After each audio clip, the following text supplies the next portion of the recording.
Hospitalisé en réanimation pour insuffisance respiratoire, Christophe est décédé à Brest le 16 avril 2020, à l'âge de 74 ans.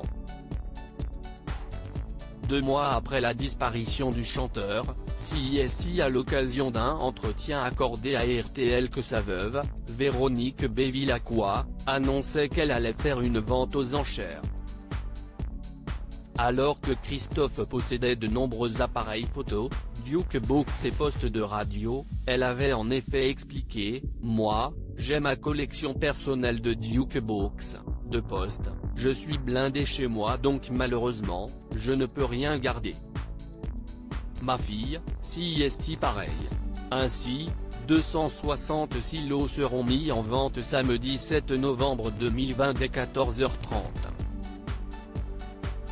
Si les fans de la star espèrent tout acquérir un souvenir de leur idole, Romain Vidal, le fils que Christophe n'a pas reconnu, regrette de ne pas avoir été informé de cette vente par sa demi-sœur, Lucie. Désemparé, le fils de Michel Thor s'est exprimé dans les colonnes de France Dimanche. Alors qu'il avait été écarté de son père, le jeune homme a expliqué « On ne m'a pas tenu au courant de son état de santé, pas plus que de son décès ou de l'organisation de ses obsèques. Ça a rajouté à ma peine immense. »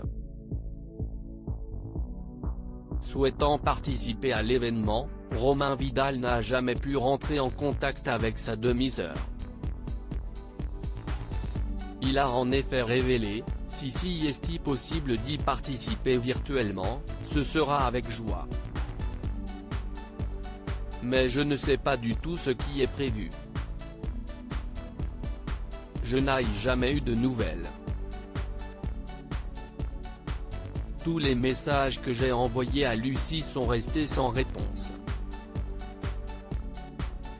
Alors qu'il aurait aimé pu choisir un objet ayant appartenu à Christophe, CIST visiblement déçu qu'il a ajouté « Je trouve quand même ça tellement dommage.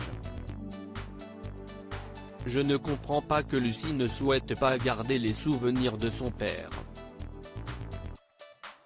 Moi j'aurais tant aimé qu'il me laisse un petit quelque chose. » Le jeune homme souhaite plus que tout se rapprocher de son père si Romain Vidal n'entretient pas de bon rapport avec sa demi-sœur, il s'était pourtant rapproché de leur père. Dans les colonnes du Parisien, Michel Thor confiait « Depuis une dizaine d'années, ils se voyaient régulièrement. C'était toujours dans le secret. Ils s'écrivaient, s'envoyaient des mails et ils se voyaient à Aix-en-Provence quand Christophe venait voir son frère, Yves. Romain a pu alors retrouver sa deuxième famille. Cela lui a fait du bien de connaître enfin son père biologique, ses oncles, ses cousines. Moi aussi, cela m'a rendue heureuse. Si ce dernier a pu passer du temps avec son père avant son décès, il garde aujourd'hui le seul objet qui lui a été légué.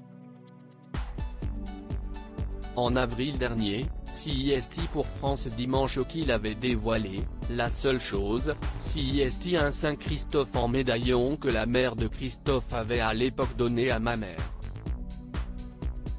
Là, le fermoir est cassé, donc il est dans ma table de chevet, mais sinon je le porte tout le temps.